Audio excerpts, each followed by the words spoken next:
ladies and gentlemen. We are here today to debate on the motion, this House believes that denial of crimes of communist regime should be illegal. Now, in order to be able to have a good debate, we have to understand what exactly happens in the world today, and we have to understand very well the status quo. We are aware of the atrocities of communism. We are aware of the crimes and their outcome. However, ex-communist countries, extremist groups, or just random people around the world minimize, or even worse, deny those crimes completely in some cases. Up until now, Hungary, Lithuania, Czech Republic, and Poland have banned the denial of offenses committed by communist regimes during the Cold War era. The European Commission has turned down calls for 2 former Soviet republics and 4 former socialist states to equate communist regimes' repression with Nazi war crimes. The great debate in today's society on this theme stands around the question: can communist crimes be compared to the Holocaust? Can those who built Auschwitz can be equated with the ones who liberated? Now, we have to keep in mind the fact that the total number of victims caused by communist regime crimes is somewhere around 100 million deaths.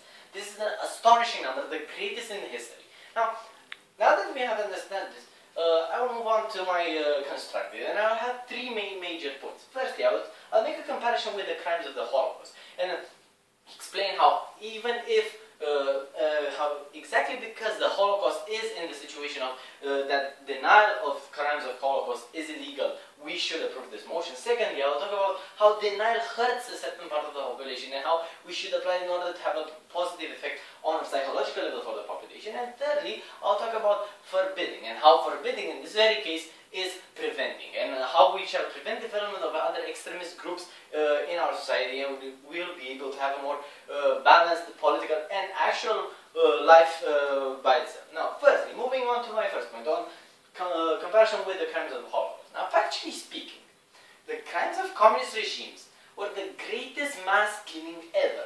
Nothing is compared to them. Even if we take the most pink, unrealistic statistic, it still exceeds by far the number of deaths caused by the Holocaust.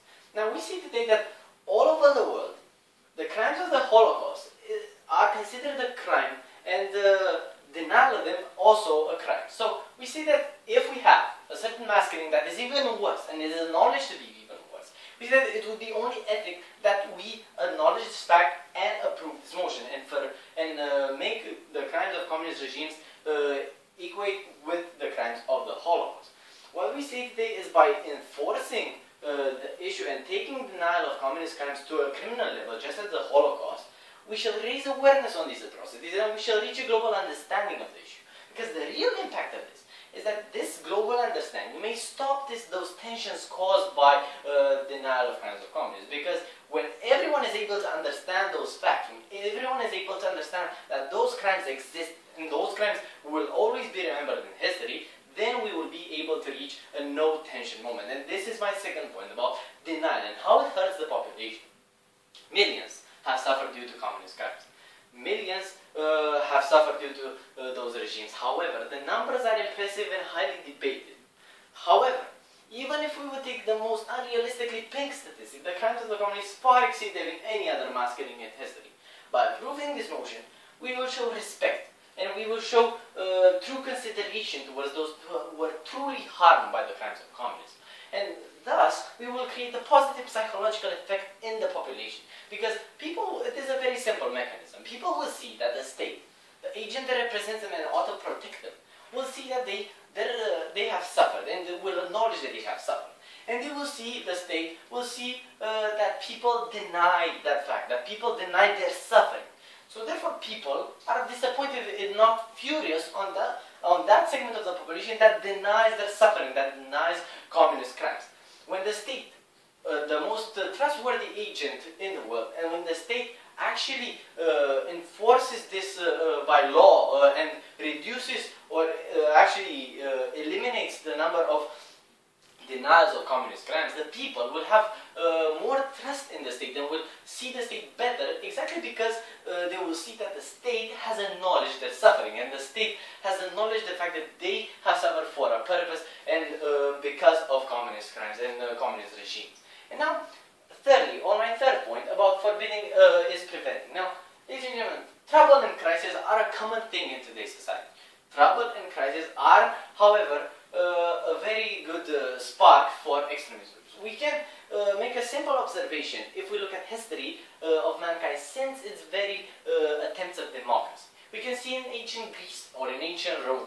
Now, in times of crisis, leaders or groups arise, and by extremist movement, gain popular trust because of the desperate situation, take desperate action, and then seize the power and never leave it, and cause crimes just like the communist regimes. And we see today that the only way to prevent this is by applying this motion, because in today's society, even in today's society, the developed capitalist democratic society, we have such examples. We have neo-communist and neo-Nazist groups that are very active and a real danger towards our society. We have the greatest example here is Sweden, which has great problems today with neo-Nazis and neo-communist groups, exactly because of the global recession that happens, and exactly because people are desperate, and when people are desperate, they look for other people that will take desperate action, and those are extremists. And this is why it is dangerous, and this is why we should implement the motion, because this motion will have an indirect impact on reducing the influence and development of these very dangerous movements.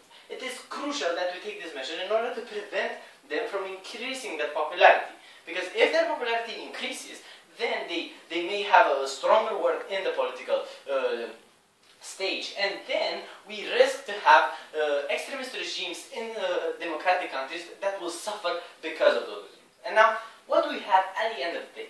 We have three major reasons for which this motion has to be approved. Firstly, and most importantly, we have the Holocaust. We have the fact that Holocaust crimes are already in the situations, are already under the incidence of this motion.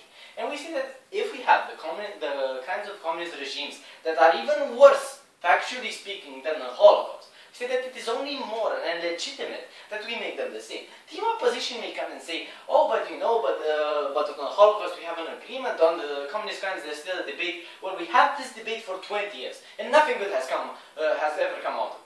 We have to take action. We have to take the first step towards eliminating this debate, eliminating tensions from our society, and this is the second large benefit, because this is the first step towards global understanding of this issue, of this problem that is the crimes of communist regimes. Secondly, about the population, we will have a positive psychological impact on the population, and furthermore, we will have the population that will trust the state more, because the state will acknowledge their suffering. And thirdly, we will prevent the development of extremist groups, and we will prevent extremist groups from gaining more power. We will cut the evil from the root. Ladies and gentlemen, for all those reasons, it is clear that you have to approve this motion. Thank you.